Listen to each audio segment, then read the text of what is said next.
Everybody on the live. All right. Trust me, this will be worth your guys' time. All right. Well, thanks for coming. Appreciate you guys being here. Thank you, everybody who's coming in online. Thank you, gentlemen, for being here in person. So as you see, we're going to talk about training for life, the longevity blueprint, how to feel like your 30s and your 60s, which is exactly what we were talking about, right? And so we're going to talk about this a little bit as we go, but there's a certain way that we approach training at the Jarzynski Sports Medicine Institute at the UH Ahuja campus through T3 Performance, where we run all of our training out there.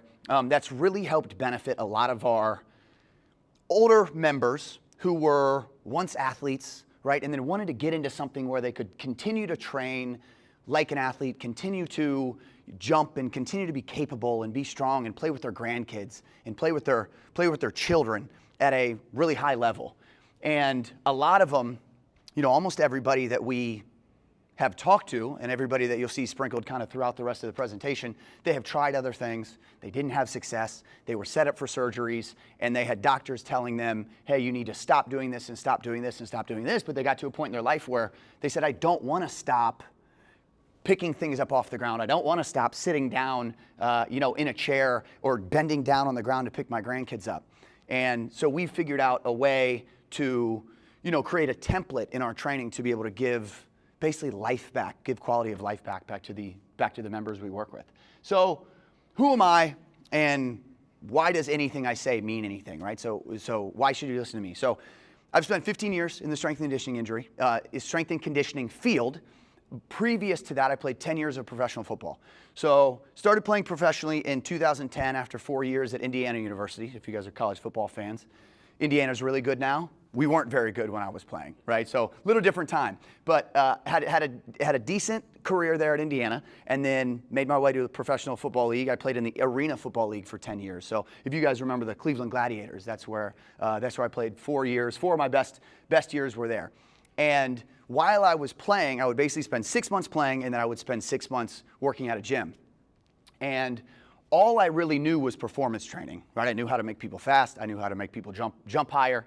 I knew how to make people feel good and strong and get them looking a certain way, right? And so I worked with a ton of athletes. That was my niche when I first came out, when I was playing. So these are just a couple guys who you'll see play on Sundays, who I've gotten the opportunity to work with and had a little bit to do with the success in their career. Raheem Mostert up here on the left side, he's the fastest man in the NFL. He was recorded 2 years in a row running the fastest on the field, faster than anybody else who plays in the NFL. Raheem was fast before he got to us, right? But we kept him strong. We kept his body resilient. We built some strength through his tissues and tendons, so he was able to play healthy, and he was able to get some contracts and extend his career. Deshaun, you guys know. Luke Farrell. Luke is a tight end out of Ohio State, now plays with the Jacksonville Jaguars. This is Connor. Connor was with the Browns and then has played a couple different indoor leagues, a couple of those different outdoor leagues, the XFL. He spent some time in the UFL and the USFL. Zaire Mitchell, a guy who now is catching passes from Lamar Jackson and blocking for Derrick Henry, which is probably one of the easier jobs, I would imagine, blocking for a guy like Derrick Henry, right? You just got to have your hand on him, and Derrick Henry can push everybody else off. And this is A.J. Barner, who actually just scored a touchdown on Thursday in the Thursday night game. So I've worked with all of these individuals and about 1,500 men throughout my 15 years in the strength and conditioning field. But what I want you guys to think about, right, and I want everybody out there online to think about is, what's your why, right? We hear this all the time. And when I was younger, I used to think that was so stupid. What do you mean, what is my why? I want to score touchdowns. I want to go out and I want to score 50 touchdowns a season. So I need to train for that, right? Now, that has changed a little bit.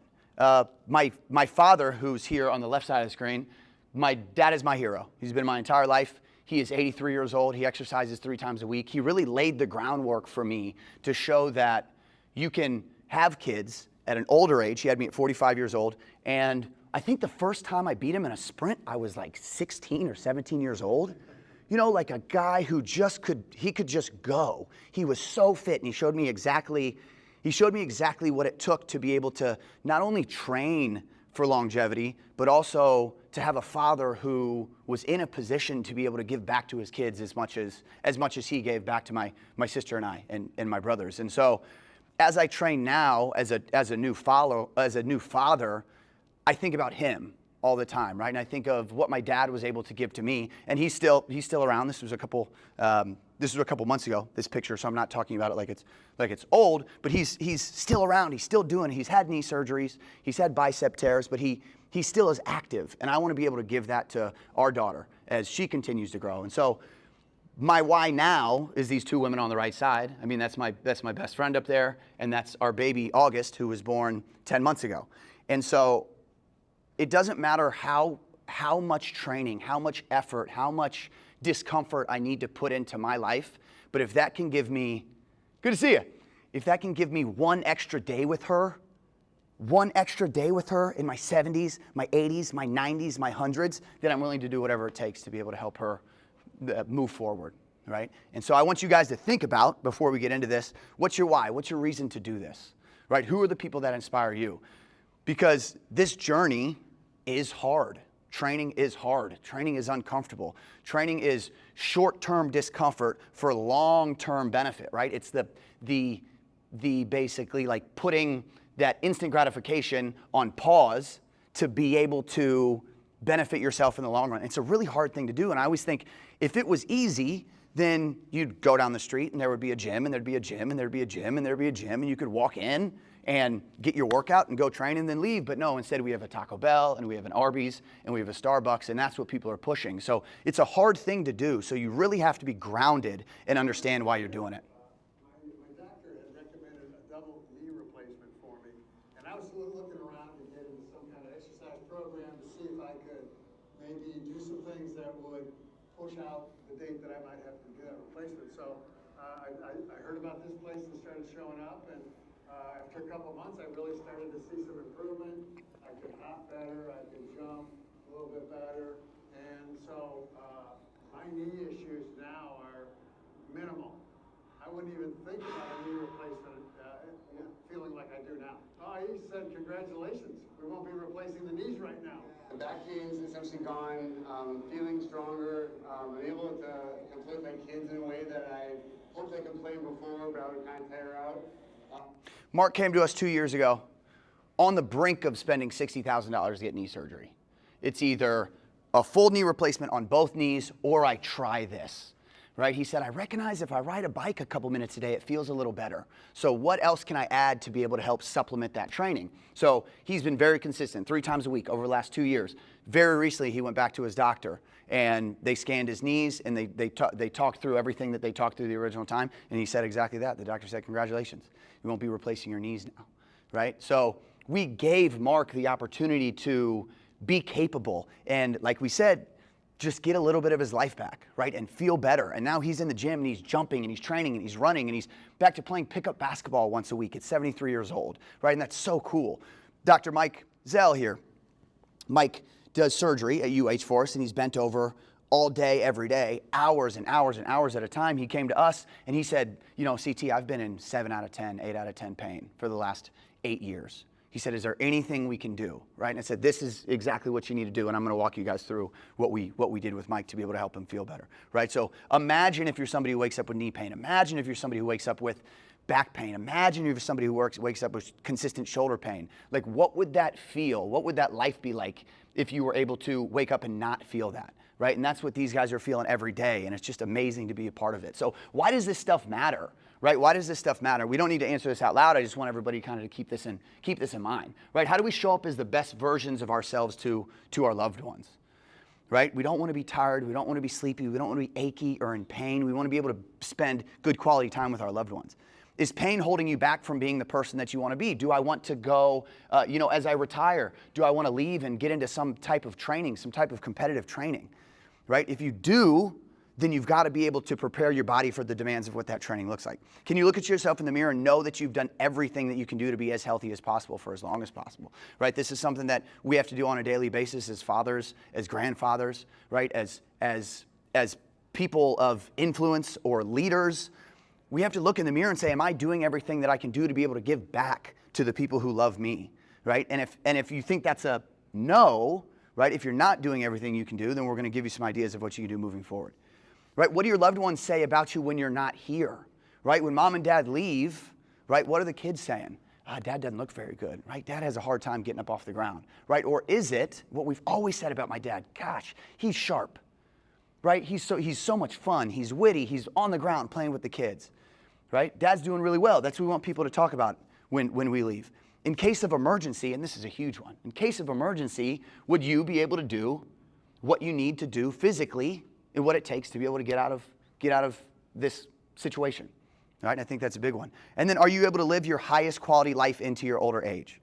All right, if we can get 20 years back, if we can get 30 years back, if we can be 90 years old and still walking around and moving and have a good time, like what would we be willing to invest to be able to get that time back? So here are the 3 keys to longevity: fitness, nutrition, and community. Okay, so nutrition, completely different talk. Maybe we'll save that for 2026. Surrounding yourself with people you support, having a supportive community that can hold you accountable, I think that is massive, right? Having people to show up to the gym when you get there at 5:45 in the morning and you don't want to be there. There are other people who are there in the same mindset, and they see you and say, okay, both of us are here, we're ready to work, right? We have 5, 6, 7 people coming in at that time. Well, I'm not as tired anymore. I got some energy, right? These people are giving me some energy and I'm feeding off of it. But what we're going to spend our time talking about today is how to build a resilient body, understanding exactly what stressors our body needs to adapt. Movement is medicine, right? So our body is either adapting, right? So we add it to stress, we add stress to it and it adapts, or it's decaying, right? And we get to make that choice every day. Do we have a Sunday where we sit on the couch all day and it decays? Or do we have a Sunday where we get up and we do some hard training and then understand that we're adapting our body because we are investing in our future? To increase muscle tone as you age, you lose muscle, and I have, but I certainly am stronger today than I was even through my 40s probably. Tony's 62. Tony's been with us for a year and a half now. He's stronger now at 62 than he was in his 40s. Right? So what kind of confidence does he have when he goes out? He lives on a lot of land. He has to do a lot of work. He mows and he works a lot in his yard. And he feels way better now doing that after this training. And you guys are probably familiar with the statistics, but 8% muscle loss per year after 30. After 30,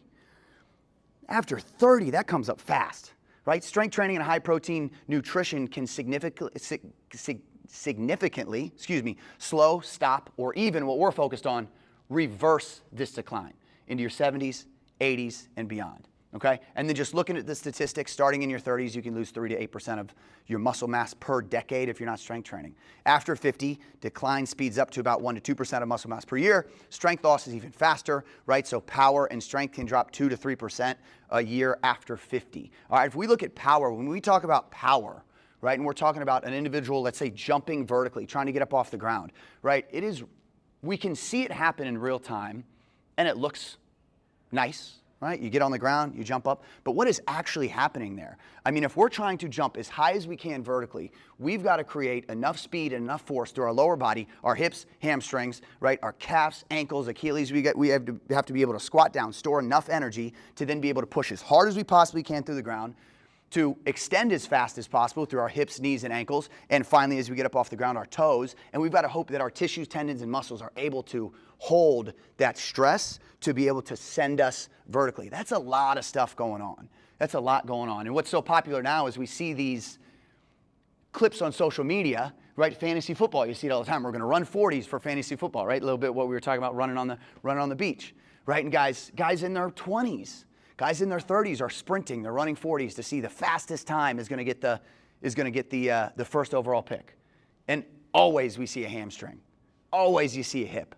Always you see a quad go out, right? And it's funny in the moment when you're watching that short clip, but you think, what a tough situation for this guy, right? Obviously hasn't gone out and ran in a long time, goes out and tries to sprint, create a ton of force, put a ton of force on his muscles, his tissues, and his tendons, and then it goes out, right? We want to make sure that that does not happen as we age, right? So how do we do it? So this is the big thing. Again, we had talked about this a little bit, but I think this is where a lot of people get things wrong, okay? So when it comes to strength training, this is what we see most of the time, right? Most people who train and have trained for a while do a decent job of strength training, right? You're going to go in, you're going to hit your upper body, right? You're going to hit your lower body. You're going to use barbells, dumbbells. We mentioned kettlebells a little bit earlier, right? Great for strength training, right? But there are other factors that have to come in to be able to like really be capable and really live a good, strong, healthy life. So what we do, right, and what you start to see in the PT world,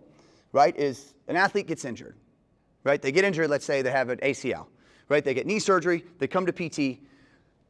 The first day of PT, you don't have them doing barbell squats, right? You don't have them doing knee extensions, right? You don't have them stressing that new surgical area a ton, right? You got to slowly, gradually build them into that. So the first thing you do is, all right, you had surgery on your right knee. We're just going to have you stand on your right leg, right? You're going to stand there 30, 40 seconds. How's that feel? Okay, that's okay. Let's go a minute. Let's go a minute and a half. Let's go 2 minutes, right? Because we're just trying to send a signal to that area, right? We're trying to get blood flow. We're trying to get cells to get into that area to give us some love. So if we do isometrics, and that's the first thing that we're asked to do when we come back from injury, why don't we just include that in our training all the time so our tissues and tendons are built and resilient for those positions? So isometrics, we think about it like strength yoga for your tendons. Reduces pain, reinforces collagen, builds strong, resilient tissues to keep you moving well for the long run. Okay, so in this specific picture here, we've got Rob doing a back squat, a little bit of knee pain. Rob's pretty advanced. Rob is a tennis pro, teaches tennis all day, so he has a little bit of knee pain, so we worked him up here. But basically just finding that position, that knee angle, that position of flexion that gives him an issue, and then we sit just above that position. We hang out there for 30 seconds, a minute, 2 minutes, 3 minutes, right? So we send a ton of signal to that knee and to that quad specifically. That's what he's doing now. He's a big, strong guy, so he got to the point where he was loading that position up. Right? We do this plenty of different ways. In a lunge, like we talked about, single leg stand. We could do it in a high plank position if you have shoulder issues, whatever that might look like. Okay, so we're going to dive in that a little bit. The next thing, once you go from isometrics, the next move is isotonics, right? Which is just up and down, which is strength training. Okay, you'll start obviously body weight and then gradually kind of work your way into adding weight. So real strength training is what we're looking at. So we're talking about really no time constraints, right? It's not 45 seconds of work, 10 seconds of rest. It's give your body as much time as you need to be able to approach a heavy load and then move it through full ranges of motion. Okay, we're going to talk about what real strength training looks like. And it's the single best investment that you can make in your future self, right? To be strong, right, is to be capable. Store and release is the next stage, right? So we talked about isometric, isotonic, store and release, right? So this is the ability for the tissues and tendons to store energy and then release energy so we can, in this specific situation, see our 62-year-old Tony O jumping up onto a 24-inch box and he's just floating up there, right? If you see the video, I mean, it looks like he hangs in this position for a little longer. It's really, really impressive. And he wasn't doing that when he first showed up to us. But now he feels confident to jump up onto a 24-inch box, right? Just little things like that. When would I need to even jump in real life, right? Like why do we train our 60 and our 70-year-old members to be able to jump? Again, it's just about being capable. You don't know when you'll need to do it, but when you need to do it, you'll know that you'll be confident to be able to jump over something or jump around something, okay? And plyometrics are the anti-aging training for the nervous system and the tissues. They keep you quick, springy, capable, long after most of us slow down. Why we have the ability to sprint with our granddaughters on the beach. One benefit, first thing I noticed is I fly, you go up the stairs, and it's embarrassing to say that before that I was feeling a little tweak going up the stairs with the kids, carrying the kids. Now you feel like yourself again. And sports-wise, in corporate softball, I might have hit a few out this year. Andy's 40. Andy's a former athlete, plays corporate softball, right? Puts a little bit of his energy into corporate softball, right? Likes it a pretty decent amount. Right? And so he came to us, he was feeling slow, he was feeling sluggish. He even talked about he's got 2 kids, he carries the kids up the stairs and feels like he's not strong and capable enough to do that. Again, we keep talking about it, like what type of investment are we willing to make to just get that feeling back, to just feel confident, picking up each kid on the side and then walking with them up the steps, right? So we start our sessions with these isometrics. Like we talked about earlier, I really feel like they are underrated for what they are able to do. So we kind of threw everything up there, Okay, so that's a lot of information. We're just going to kind of rip through this, right? So increases tendon stiffness, like we talked about earlier, improves the ability to store and release elastic energy, right? That's what our tendons are made to do. Makes movements like running, jumping, lifting more efficient and more powerful, right? It's like, okay, if I see something like that, if I see an ad that says make your running and jumping and lifting more efficient and powerful, I would pay $50 for that PDF. I'd pay $100 for that PDF. I'd pay $150 for that PDF. And then it would say, what do you do? And it's like, oh, stand on one leg for 5 minutes, right? It's like, oh, that, like that's it? It's that easy? We don't need to pay all that money for it. We can do it right here. We will do it here in a little bit, right? So there are different ways that we can approach that. Promotes collagen remodeling, reduces tendon pain, builds tissue resilience without overload, right? We talked about Rob a little bit earlier, right? Adding some overload. So we will, once people get comfortable in certain positions, we will add weight, add a little more stress to that tendon, right? As people get advanced through those positions, right? It improves neuromuscular control, right? So when I hold this lunge position, right? When I go into this lunge ISO, how long can I hold this position without going up or down, right? I've got to make the connection between my brain and my body and my muscles to be able to do that. And these movements themselves give you the opportunity to do that on a very consistent basis. And again, safe for rehab and longevity, right? So I'm not going to take an ACL patient, again, and start having them jump. I'm not going to have them start doing Bulgarian split squats, right? I'm going to take my time. I'm going to have them hold certain positions that help benefit their exact pain points. And we can find those, and we can hammer those positions. This is exactly what I want. I wanted, as you get older, I just want to be able to move when I get older. I wanted to bend down, pick up my grandkids, hang out, and just be active when I get older. And this met those goals. So strength is never a weakness. Maybe 1% of the 1% of the 1% of people who train, we usually see them up on stage, right? We look at those guys and we're like, all right, you're strong enough, right? You've won, You can, whatever, back squat 1,000 pounds and deadlift 1,000 pounds. It's like, that's probably strong enough, right? Any more than that, maybe it's a weakness. Maybe you're too strong. But 99.999% of people, I really believe pushing strength is always going to be a benefit. So why is this important, right? What can strength training do for us? Well, it fights muscle loss. You heard Tony talk about it earlier, right? We start to lose our muscle after 30, right? Just after 30 years of age, muscle starts to diminish. Again, we're either adapting or we're decaying, right? So we want to adapt. We want to add a stimulus that allows our body to adapt, right? It keeps us independent.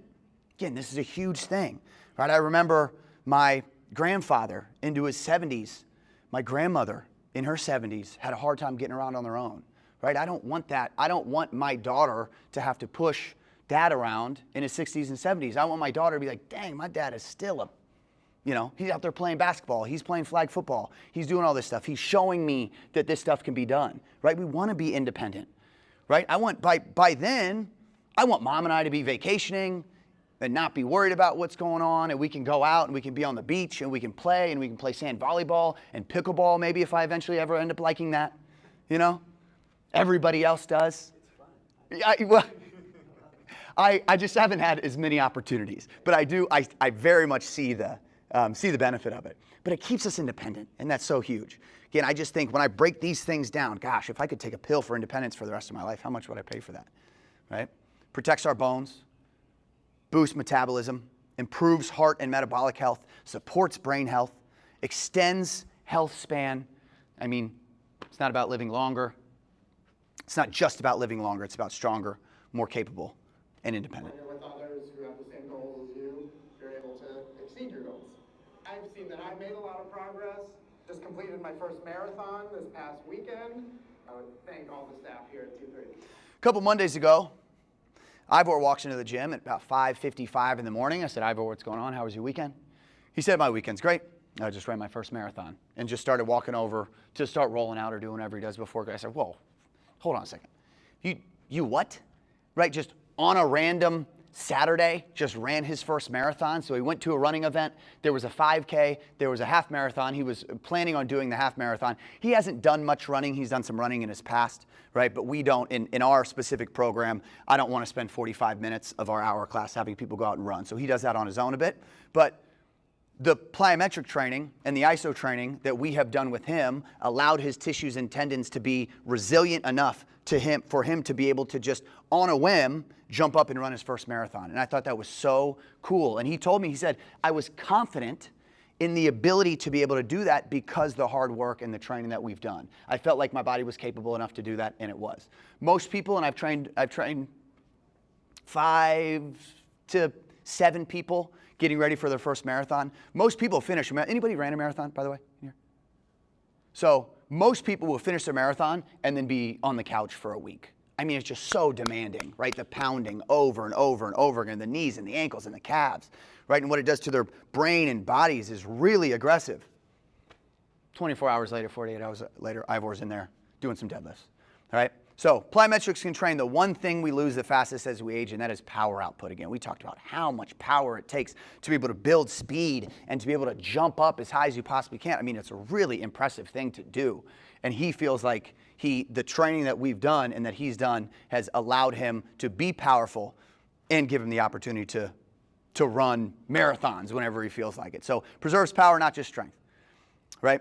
It improves bone density, it enhances balance and coordination, supports tendon and joint health, boosts cardiovascular and metabolic health, and maintains athleticism and confidence, right? So my Instagram that was up there earlier is The Athletic Dad, right? And so when I became a father, that, like we had talked about, that is what I was striving to be. I wanted to be athletic. I want to be capable for as long as I possibly can. August doesn't know this, but as she grows up and gets good at sports, I'm going to be beating her in sports for a really long time, right? She gets into volleyball, oh man, I'm going to, not holding back at all, right? If she's in track, I'm going to be faster than she is for as long as I possibly can. Her mom's an incredible dancer, so she'll be able to out dance me by probably 2 years old. But all the athletic stuff, I got that, and I feel pretty good about that. And I'm starting my training now, or even 10 years ago, to be able to prepare myself for that. This is the most varied. It's sneaky. And sometimes you don't realize how strong you're getting doing some of the mobility and workouts that you're doing. And the next thing you know, you're hitting a PR. I'm benching more than I have since I was in my early 30s. You know, like I took a good 5-6 years off until my late 30s, and I deadlift 555 in this class. Monster. I never even touched that, you know? Devin, 6'3", 38 years old, strong, powerful, had a phase in his life where he went 5 or 6 years without doing anything. Was a big weight room guy, was exposed to kind of the Instagram style of lifts, right, where people are screaming and people are yelling and people are slapping you on the back. He trained like that for a long time, and then his body just broke down. He's like, I can't do this anymore. I can't consistently train at this level, with these guys, with this much weight, right? And all they were trying to do was lift super heavy. He takes 5-6 years off, he joins us for a year and a half, and now he's deadlifting more than he was with the guys who were focusing on deadlifting a lot, right? That's not even our approach, right? I don't really even care about his max deadlift. He cares about his deadlift. He pushes a little bit. He feels good enough to be able to do it, and he hits PRs, right? So how do we put all of this stuff together, right? So, okay, CT, I know you talked about the return to play process, right? And then you talk about the isometrics and the strength training, right? And the plyometrics. How do we put it all together, right? So we've got an hour with these individuals 3 times a week. So this is exactly the template that we use, and this is the template that we coach our coaches to be able to use to be able to give some of these benefits, right? So I strongly believe that this is the best way to train, and I think any good training program will include all of these aspects to it. So first, a good general athletic warm-up, right? We're trying to flip the switch. We're trying to wake our body up, right? We're trying to get from parasympathetic, right, where we're resting and digesting and sleeping and relaxing, to sympathetic, right? We're ready to ramp our nervous system up, get our blood flow, get our muscles firing, get the body woken up. Sharpens our brain, right, and sets us up to perform our best while lowering injury risk. Okay, if you're not sweaty, you're not ready. That's kind of the general approach that we take, right? So again, we talk about general athletic movements. What do those look like? Squats, lunges, leg kicks, right? Hamstring kicks, RDLs, all that kind of stuff, nice and slow, controlled. Then we get into our hops, right? And you've experienced this firsthand, right? We go 2-leg hops, we go single-leg hops, we go lateral hops, side-to-side hops, right? We're getting our feet, ankles, knees, calves all exposed to these movement patterns. All right, and then from there we start to build speed. We go slow to fast. Okay, that's when we build up to our lateral shuffles. We'll go crossover runs, we'll go karaokes, and then we'll go a couple jogs down at back, 80-90%. Right? After that, 8 to 10 minutes, we should be feeling pretty good. From there, we go into what we call our prep phase. Okay, so I like to make this almost I kind of talk about it like a continuation of the warm-up. Right, so when I go into my prep phase, I'm now sweaty, but I can be a little more dynamic. I can be a little more aggressive. So we start doing jumps. This is where we include our isometrics. This is where we include a lot of our med ball power development movements, right? So jumps train the lower body power, isometrics bulletproof the tissues, and med ball throws keep your upper body explosive, okay? So together, they build a body that's strong, resilient, and athletic. All right, and a lot of this is going to come down to, again, we talked about being capable. Being athletic is pretty much, to me, a synonymous term with being capable. Okay, if you feel athletic, if you can go out and play pickleball on a weekend, you can go play pickup hoops, you can go play tennis, you can do all of those things, right? That comes from training hard and training your body to be athletic. All right, so once we get through that, that's again another 10 minutes or so. You know, an example of that would be we might have we might have horizontal jumps, we might have med ball rotational throws, we might have a lunge iso, which was the one we talked about earlier, and then we might include some type of core exercise. We might include something a little more specific to the strength that we're going to do. So if we're going to, let's say, back squat for the day, we might do some goblet squats, right? Just to kind of prepare the body and the mind for the specific positions that we're trying to get into when we get into that strength phase. All right, and then we go into the strength training. Right, it's very general. By general, I mean full body. I don't mean isolated like, let's say, a bicep curl, right? So a bicep curl, very specific, right, to one muscle, right? When we strength train, we're trying to train the whole body, so it's very general. We're talking about full ranges of motion, right? We're trying to get, when we go down and do a squat, we're trying to connect our hamstrings to our calf at the very bottom. Right? When we're doing a bench press, we're trying to get that bar all the way down to our chest to expose our shoulders into deep ranges of motion, right? So our body is prepared for the demands of that movement when it comes back in life, right? And then we're going to progressively overload. So we will do sets of 8 to warm up, right? A little heavier sets of 5, a little heavier sets of 3s. We'll work to heavy singles, doubles, right? And we'll kind of work our way up there, slowly progressing ourselves up to a little heavier weight each time, right? And then from there, focusing on those ranges of motion, right? Focusing on the proper load and generally building yourself up to a heavier weight, you're going to get, like Devin said, it's sneaky, right? You're going to get more mobile. You're going to get more flexible, right? All from training your body under load. And then the last couple minutes, it's conditioning, mobility, flexibility, or a cool down. Right, so kind of depends on what day it is. We'll do some different things, but ending with conditioning, mobility, flexibility helps you leave the gym with a stronger engine, healthier joints, and muscles that recover faster, right? So in my mind, every good training session should look like this, whether it's 30 minutes, whether it's an hour, whether it's 90 minutes. I think you include all of these pieces, right? And then that'll give you the biggest bang for your buck there. All right, so what's the kind of conclusion through this, right? Like how do we embrace this journey now? Because I said, it's hard, man. It's hard. Anybody who's trained, anybody who exercised, know it's a hard thing to do, right? So how do we consistently wake up with a drive and a motivation to be able to do it, right? So strength training is the single most powerful tool that we have to slow aging, protect our bodies, and extend our health span. It builds muscle, strengthens bones, protects joints, improves brain health, keeps us strong, fast, and independent for life. But the truth is, time is not on our side, right? This is what we're taught every single day. We're getting older, so we have the opportunity, right? We have the opportunity to either adapt our body or for our body to decay. So muscle, power, and bone density do not wait. They declined every year that we do not act, right? So the best day to start is yesterday, and your future self will thank you for every rep that you put in now. In Cleveland, looking to get strong, be part of a community, which I think is really important. There's a lot of really nice people here working out. The trainers are excellent. This is the place to be. Yeah, I would tell you what, man, it's the best kept secret, man. This place is amazing. Great facility, great atmosphere, good vibes, great people that come here. So, yeah, you get a great workout, you have great people, so I recommend it. We are very blessed to be in the facility we're in. So these are a couple pictures of the facility. We have about 45 yards of turf. We've got a half basketball court. We've got baseball cages and nets that we can drop. We've got rogue racks, we've got medicine balls, we've got kettlebells, we have dumbbells, we have everything that you could want for your training, sleds, all of that kind of stuff. We even have an outdoor space that we kind of take advantage of every once in a while, right? And we had talked about the community a little bit and how important that is.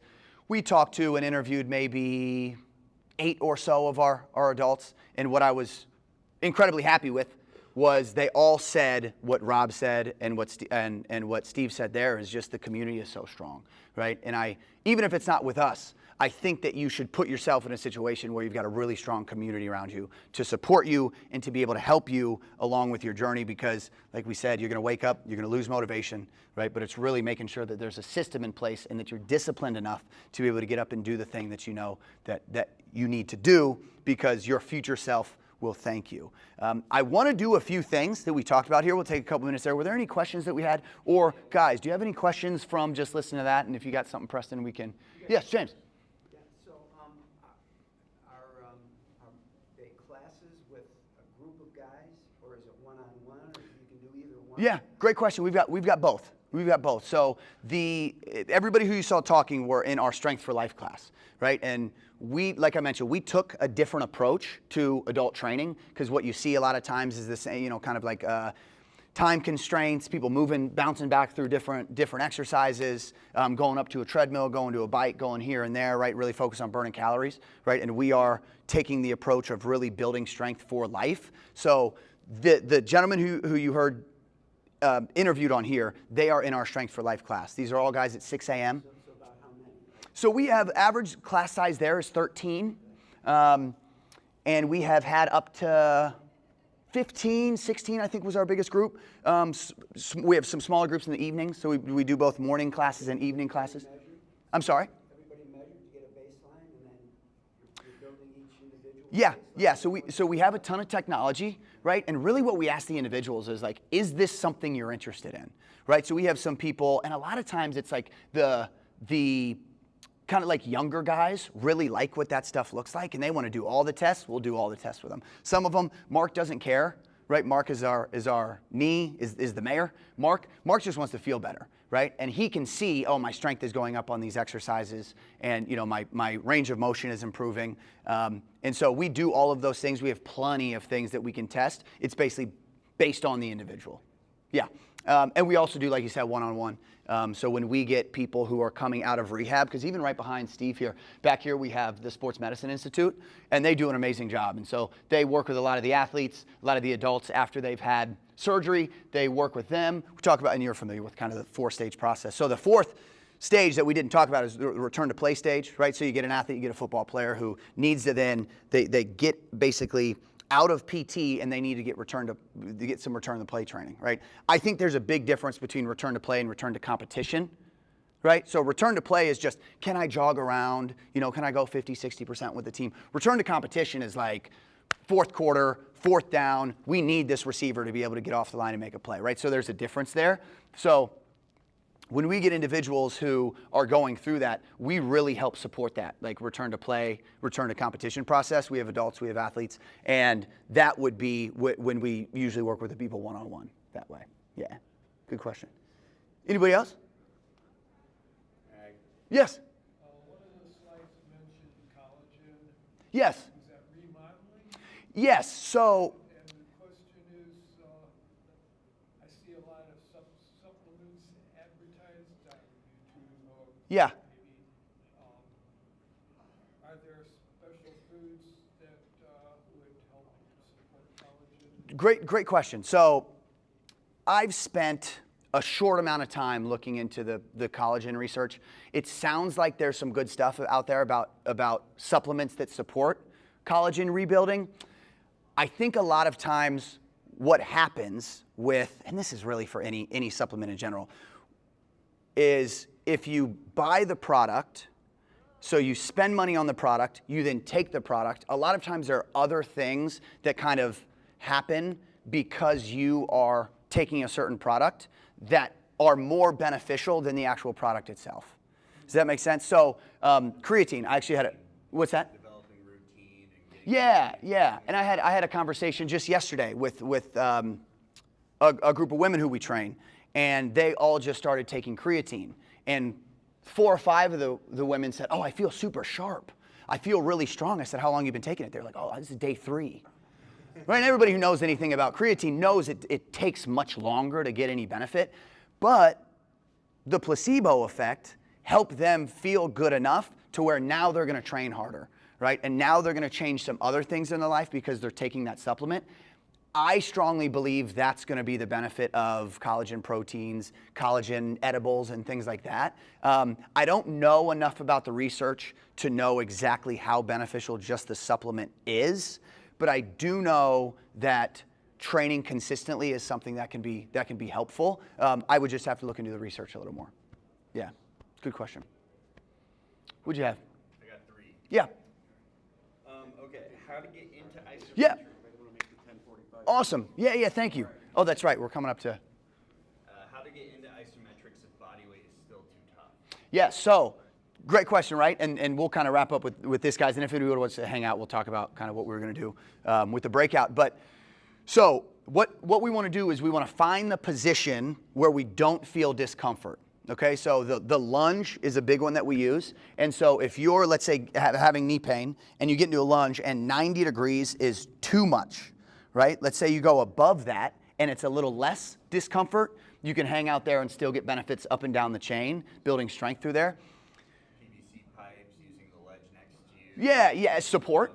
Yep, so to be able to support yourself through those positions. But the biggest thing is finding ranges of motion that do feel good, right? And even if, you look at a wall sit, for example, too. Like a wall sit, you don't have to sit at 90 degrees. That can be painful. You'll work your way all the way up. And we've done that. We've had individuals in their 80s come in and have trouble with their knees, and that's where we start them, nice and high, and then kind of work their way down, and eventually they can be loaded. And then I have 2 more questions, but they kind of are like the same question. Okay. I'll ask them both here. If there's 3 movements to do every morning for longevity, what would they be? And if you don't have access to a gym, how do I progressively overload my body weight movements? Gosh, okay, great question. So the first one, 3 things to do in the morning, right? 3 things to do in the morning. Okay, general movement I think is super important, right? So there are things you can find on YouTube, things called like spinal flows, right? And a lot of it's talking about kind of what we talked about earlier with the core, right? Like the spine needs to be able to flex, extend, rotate, right, forward and back, and then flex and extend side to side. So I think that's going to be a massive thing to do first thing in the morning. Everybody's going to be a little different.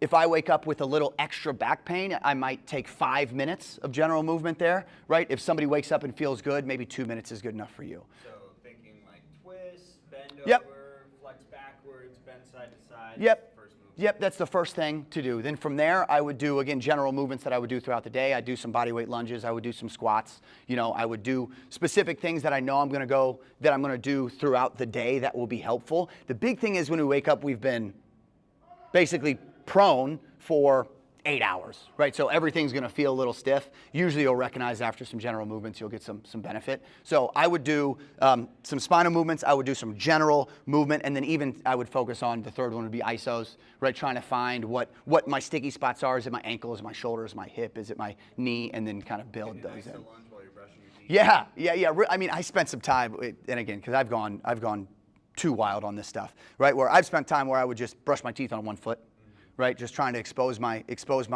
knees and my hips and my joints to that position. Spend some time in there, and again, it's a bit nerdy, but if I'm just at home and I know my wife's not going to come in and make fun of me for standing on one leg, it might be something I do. As an old guy, it's those things that you practice every day. Doing that. Yeah. Doing wall sits.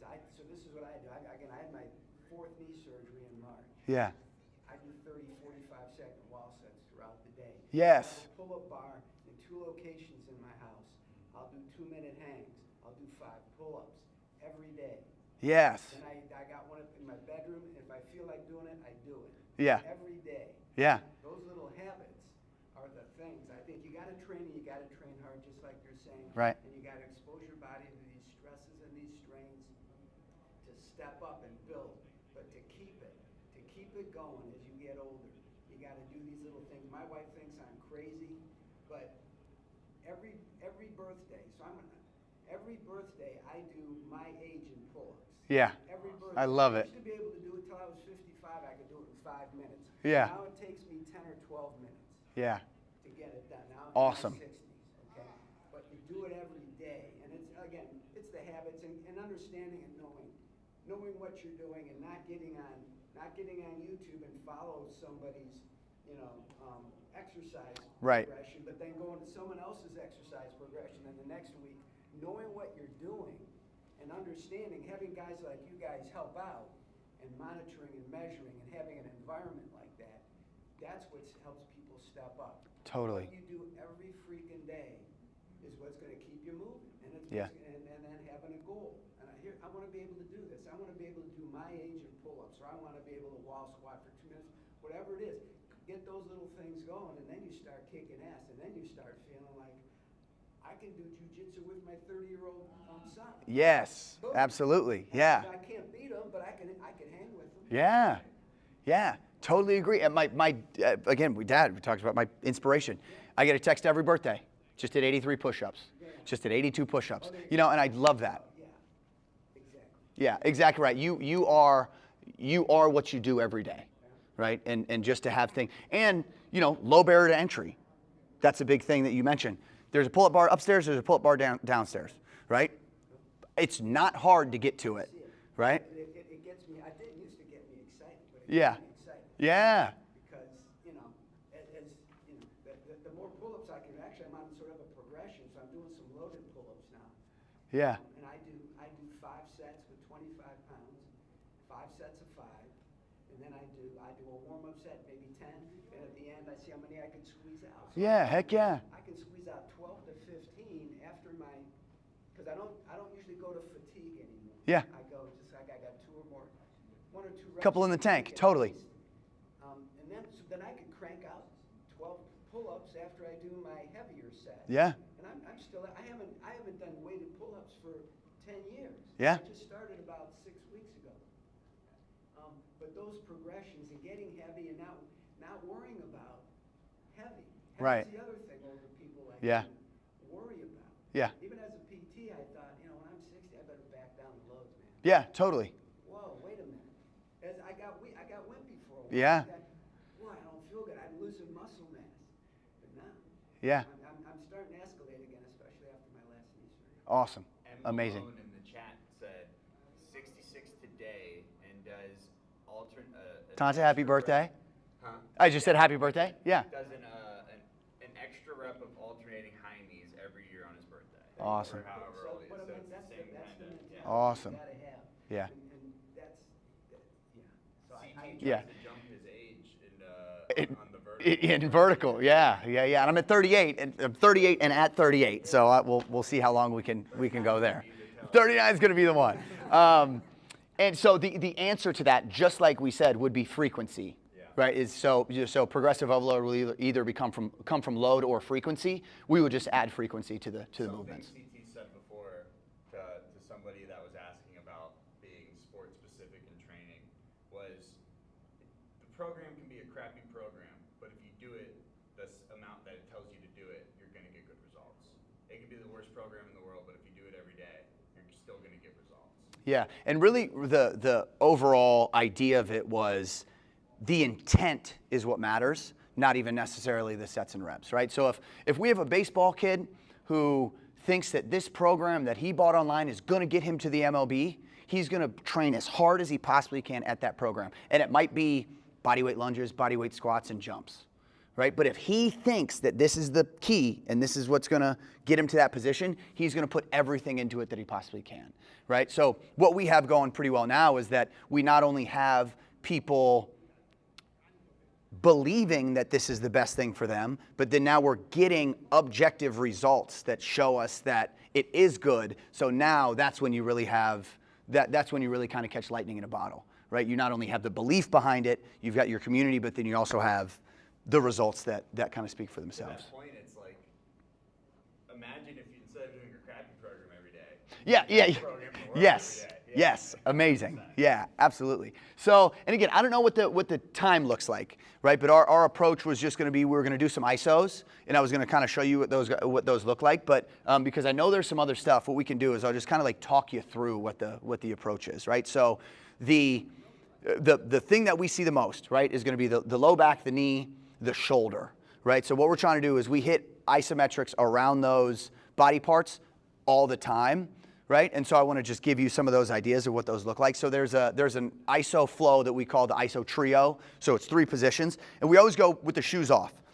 We go with the shoes off because, there are muscles, tissues, tendon in our feet that need some love too. So what we do is spend a minute in each position. So the first one's just going to be standing on one leg, okay? So seems very simple, it's very easy, which it is, but you're going to feel basically wherever you have dysfunction or wherever the weak area is on your personal self, that's going to expose itself, right? If your feet and ankles are strong, pain might expose itself in the knee. If your knee is strong, your ankles and calves are strong, it might be the hip. Sometimes it's the opposite glute. It's really interesting to see where it comes up on certain people. So we're going to spend a minute here before we move to the next one. My goal with each of these individual positions, so if I'm just programming these positions alone, 5 minutes is the goal, right? So if we can stand for 5 minutes on one leg, and again, I think it's a really good test to try it out, right? You're going to see some balance, some mobility things, right? But we would stand, and yeah, if you guys want to do it, I would love that. I think that'd be a great approach. So you would go a minute here, right? Again, with the idea of eventually working up to 5 total minutes standing on this one leg, right? From there, because we're in a pretty a good position balanced on one leg here, we would step this leg back, and then we would go into an isometric lunge, right? So we're now this knee, best case scenario is at 90 degrees. If you have discomfort at a certain depth, you can always go above that position. Strength is going to radiate 10 to 15 degrees either way, up or down the joint. So if 90 degrees is tough and you get up a little higher, you're still going to get some benefit at that lower position, right? So we would go there for a minute. Here, we would go, I actually skipped one. That is the last one. The second one from this single leg stand is a knee to hip iso. That's why, and this one's gnarly. So this one, obviously there's going to be some balance involved, but you're going to get a ton of stimulus through that hip flexor, right? So we'll stand here for a minute, right, with this leg extended. We'll stand here for a minute, and then from here, we go back into that reverse lunge there, and you try to hold those, right? So it's 60 seconds, 60 seconds, 60 seconds, right, which is pretty gnarly. We want to give it a shot? Yeah. All right, man, I'm telling you, this is, see, Devin said it. Devin said it. This is sneaky. Hey, if you're watching at home, do this with us. I think you'll get some benefit from it. All right. Now, of course, I got to do it with us too. All right, 3, 2, 1. Okay, so we're going to be here. We're standing here on one leg. Wait, what I like to do is I kind of, let's say and I saw we were doing a little bit of like movement through the knee, right? Like trying to get some blood flow through there. I'll even standing on this one leg, just kind of like pulse up and down through that, right? Just kind of send some blood flow to the quad. Keep this leg out in front, right? And then after a little bit of time, you're going to feel, all right, maybe it's my calf. Right? Maybe it's my Achilles, maybe it's my foot, right? I've had kind of the arch of the foot fire up a little bit. That just gives us a data point that says, all right, maybe this is something that we need to focus on, okay? And then a lot of times, right, we hear at the facility people will say, I just my balance off. What's the best thing I can do for balance? Well, I think the best thing you can do for balance is stand on one leg and try to balance, right? So we've got 15 more seconds here. All right, and again, you'll kind of feel yourself shifting from side to side on the foot, right? Just kind of catch yourself. Okay, might feel, again, a little bit of discomfort. Might be the calf, might be the hip, might be the glute. Preston, appreciate you joining us. Then from here, 3, 2, 1, we're going to go up, knee to hip. Okay, best case scenario, we keep that leg up off the ground for that 60 seconds, and then we're here for 60 seconds, right before, without tapping the ground. And best thing about this, we talked about low level of entry, right? Low barrier to entry. If I put this right foot down right now, all of that discomfort will go. Right? So it's not like we're falling off of a tree or falling off of a cliff. All we got to do is put our foot down to feel a little more comfort. Yeah, this one's gnarly. Yeah. So, hip flexor here has a lot to do with how we hinge, how we go down and squat and sit on a chair or sit on a toilet every day. Right? We want to make sure that the hip flexors are nice and strong. So knees up to the hip. I'm always thinking about cranking this through the ceiling. Right? So I want to be real active there with the hip flexor. We got 10 seconds. My ankle, my foot is on fire. I don't know what you guys are feeling. My glute is on fire. And again, I didn't pay any money for this, right? I'm just doing it here. All right, and then now you're going to take it and step back into a reverse lunge. All right, and so what I like cueing here, right, is first of all, the goal is to get this top leg parallel to the ground, right? So if we can get it to 90 degrees, amazing, sending a great signal and a lot of stimulus to that quad, right, and that patella in there. So here I'm sitting a little taller. If I have an individual who's describing a ton of knee pain, I will try to get them into a little deeper ranges of flexion. But I use a subjective pain scale. I want training to be like a 3 or below, right? You get 6, 7 above, knock it off. Don't need to go any harder. But if you can train at a discomfort level of that injured area, like a 2 or a 3, then you're giving it enough stimulus to create change. So we got 10 more seconds here. And then if you were to go over your toe, would you lower the time spent or no? Good question. 3, 2, 1, relax. All right. Then we kind of take a second to shake that out. All right, we feel that. Where do we feel it? Foot? It's good, but I think this is slippery. Yeah. Yes, that's true too. Yeah. Again, you can do it in shoes. I just always feel the foot a little more. No, I agree. Yeah, but you're right, kind of like slipping out the other side. Okay. While we're here, let's take 3 more minutes and let's just hit the other side, and we can kind of go through that question. So we'll go here on the other leg. We'll go ahead and get started. So the question was, knee goes over the toe. Do you lower the volume? Oh, do you lower the volume? Okay, so all of it is taking the approach like progressive overload, right? So if you can only, let's say first day you go to stand on one leg, only can go for 10 seconds, that's fine. That's great, right? It's like recognize where we talked about earlier, finding generally where individuals start. If they start at 10 seconds, that's great, because then that gives us an idea of what we have to beat next time, right? So I wouldn't just throw on somebody's program 5 minutes of an iso lunge, right? I would say 30 seconds, right? And if 30 seconds is good, we go to 45, we go to a minute. If you can get to that 5 minutes, that's when you start to add some load. So we'll go dumbbells, or we'll go barbell on the back, or we'll go whatever that looks like. But So how does this help? yeah, so what's actually happening is as we're holding this position, and we'll switch in 3, 2, 1, relax. Where we start to feel discomfort, right, is where our body is sending cells and sending blood flow to be able to help strengthen that very specific area, right? So again, we talked about, and the knee is just such a common one that it's easy to talk about. So what happens is, let's say people train for a long time, and then life happens, right? You have a baby, there's a big move, work gets busy, and people kind of get away from training, right? Then when they get back into training, they start trying to squat or start trying to lunge or do some of the other things that they've done in the past. Well, they feel discomfort. The problem is it's not because they're injured, it's because they're weak, right? And that's okay, right? We just we want to expose positions to where we think, okay, we're a little weak through the knee. So we have to send a stimulus there, right? So if I want to stimulate my quad, and I've been training for a long time, I might throw 400 pounds on a back squat, right? And then squat down. But if we have an individual who can't do that, right, and can't even go 135 pounds, let's say, right, we're going to start back. If we can't load it at all, that's where we go kind of to the isos. And we'll go ahead and drop back. How often do you see an injury being what makes people stop training? That's a good question. Yeah, less often than I think you would imagine. I think it's more they don't have either the support, right, the community. Like I think that's a big thing. A lot of times what happens is, athletes play a high school sport, play a college sport, for example, maybe even play at the professional level, and you're always told to do these certain things. I know how that's how I was when I finished playing college football.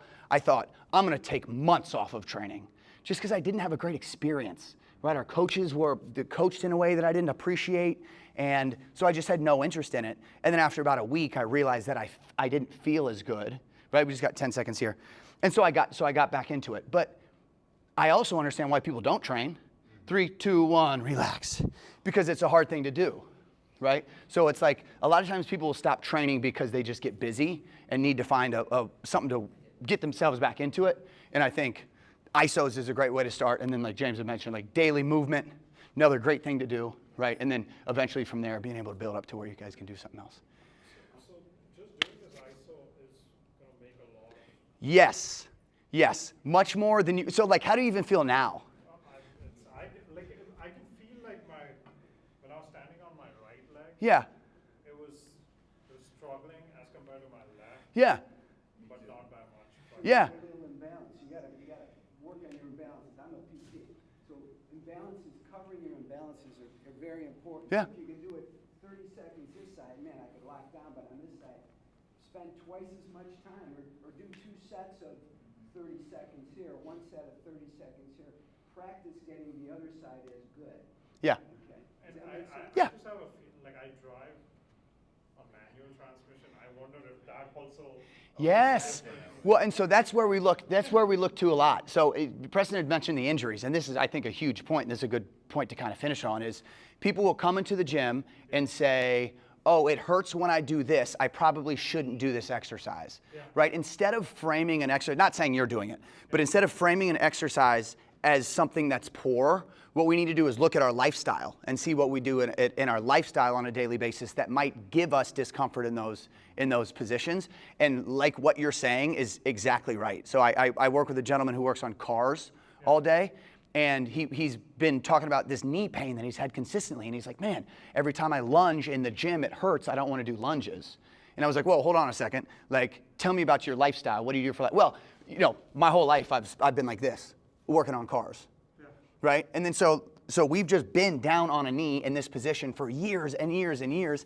And so as he gets older, it gets a little harder to get, but he's doing this 1,000 times a day in the same position on one side, right? He's like, oh, the right side's super unstable, but the left side is, and it's just like a ton of exposure. So then we've got to figure out what we can do, how we can change some of those movements in his lifestyle to help clean that up, and then also be able to train it in the gym and kind of bring it all together. So you approach it the perfect way.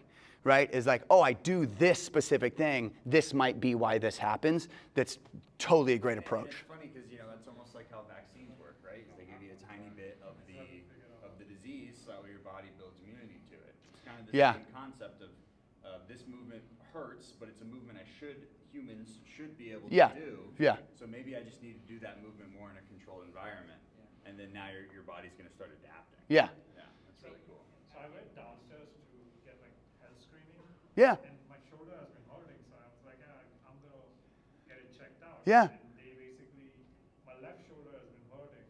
So there was a chiropractor who did the machine. He said your right is pretty bad, which I didn't even realize. And I think that because of that, your left is trying to overcome. Yes, absolutely. Causing issues for you. Absolutely. Yeah. I would have never thought about that. Yeah, and so what I would do on day one, right, is I would get into my favorite upper body isometric is a high plank push-up, right? So where you're actually on the ground and you're being really intentional and super conscious about pushing away from the ground.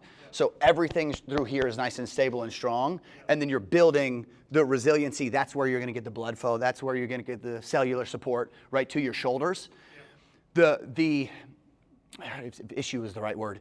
The issue is a lot of times we go see a chiropractor and it's, okay, I can fix you, right? You just need to come in 16 sessions and pay me and then have me do all this work and you just be real passive, right? And which we don't want, right? We want to be able to, we don't want to have to rely on somebody or something to get us feeling good, right? So we actually want to build strength through those positions, right? And so I would spend 5 minutes a day, we kind of talked about like how we progress these things. I would spend 5 minutes a day throughout the day just holding that high plank push-up, right? And then you would see the next day, okay, how's everything feel? All right, it still feels good.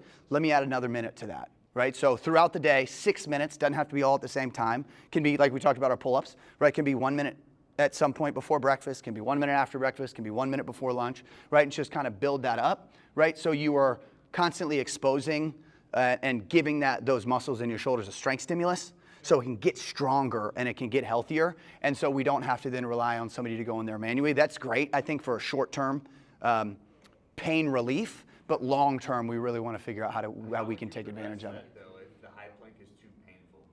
Yeah, so I would go on my knees, right? So if that's a position that's too aggressive, I would go on my knees. And then also, we've even worked people to a push-up on a wall, right? So there's no gravity, right? You're leaning on the wall, and then from there you just change the angle, right? Of kind of how much pressure that you put on your shoulder. Pull-ups. Yeah. I'm sure that also would help, right? Yeah. So I would even start with like a scap specific pull-up, right? So starting here and just thinking about like pulling your shoulders back and down, kind of squeezing your back together, and then going through the range there. But if there was something you had. I think it's a matter of symmetry too. So if you have asymmetrical strength, then you got to be symmetrical. Pull-up is a symmetrical movement. So maybe, like you said, a scap pull down where you learn how to control your shoulder blade, or maybe even a cable pull down, or a lap machine kind of pull down before you do a body weight pull-up that's asymmetrical, where you might be able to perform it, and it might not Yeah, hurt, but it might be a funky pull-up. So if your movement pattern sucks, you're going to overload something. Mhm. So you got to be careful of that. Does that Yeah. make sense? Yeah. it makes sense. And those hangs are just unbelievable. Yeah. Just hang. Yeah. Learn how to set your shoulder blades down to your back pocket, so you learn how to set your lats. Yeah. You know, get set, learn how to be strong there, and then maybe have a stool, get up and go into different positions Yeah. of your dead hang. And then learn how to hang from different positions, so it's isometric. Yep. Exactly. Isometric's a great stimulus for strengthening. You don't have to go through the complexity of the movement pattern. Yeah. Does that make sense? Yes, totally. But then you fill in the gaps with movement when you're symmetrical. You gotta move symmetrically with a pull up. I mean, it's a Gray Cook kind Yeah. of thing. You know, Gray. Yeah. Right? You know Gray. Yeah. Yeah. I was I think I was doing swimming too. Yeah. Which I know it's like, but I'm not a good swimmer, so I had a feeling what was happening was I was not using my legs properly, so then my upper body takes over. Yeah. Yeah. I can feel all the, That's about how I swim now. It's like real upper body. I totally understand what you're saying. Yeah. Yeah. But again, if that's something you want to consistently do, right, then we just need to understand how to properly stimulate that area to give us some benefit. And those are, like we talked about, those are some great solutions. The high planks, the hangs, kind of working your way in through different isometric positions. I think that's an awesome way to approach it. You can weight your hangs and keep your feet on the ground too. You know, just going up onto your Yeah. toes, getting your knees over your toes. Yeah, like knees slightly bent or up on your. Like Yeah. when I go to CSU, like that's where I go to work out. They actually have that something which gives you assisted. Yeah, that's great. Even better. Those are great to have. Yeah. Awesome I piece of have, equipment. Like a rock climbing background, and a lot of the hangs that you practice are on like very small edges. So most people can't actually hang off of those edges. So what they do is they go on their toes, and then they weight it as much as they can, and then they hold that position for 10 seconds on, 10 seconds off, and then you do a few sets of that, and then you kind of are able to get into all those good positions while still having your feet on the ground. So it's like the ISO foot up hold that worst case. Yeah. Go down. Yep, exactly right. No, I agree with one thing, the isometric. Yeah. You guys, because I think even when I do a pull-up, I feel like one of my arms are not strong, so I'm using the other arm Totally. to pull me up, and then that could mess up the balance. So I agree. Totally. Yeah, and what you hear all the time is like mind-muscle connection, right? It's like just trying your best to be super intentional about where you're pulling from, how, trying to be as symmetrical as possible. I think that's a great way to approach it, right? And make it so you can do a little more volume, right? So on the assisted pull-up, make it a heavier weight so it assists you a little more. And do, instead of 5 to 10, maybe do 25. And I think that's where the whole mental aspect comes in the picture, because you go like, oh, I want to reduce. Yeah. So I can, you feel like it's you getting much stronger. Yeah. Doing that, but in reality, it sounds like I'm actually not helping myself. I'm hurting myself by trying to do that. I call it, you want to groove the pattern. Yeah. You want to groove the pattern, so the pattern's really Yeah. good, right? Yeah. And then you start to load it when you can groove the pattern. Yes, sir. That one down. Yeah. Awesome stuff. Any other questions, guys? No, I think we're good. Thank you for coming. Yeah, that was awesome. I appreciate the questions and the the comments and all that stuff. Thank you for everybody who stayed and watched, who's at the gym. Appreciate you guys tuning in. Get any other questions? Frame right now, says Emma. There she goes. Yeah, she's the best. Said she loves you too. All right, I love her.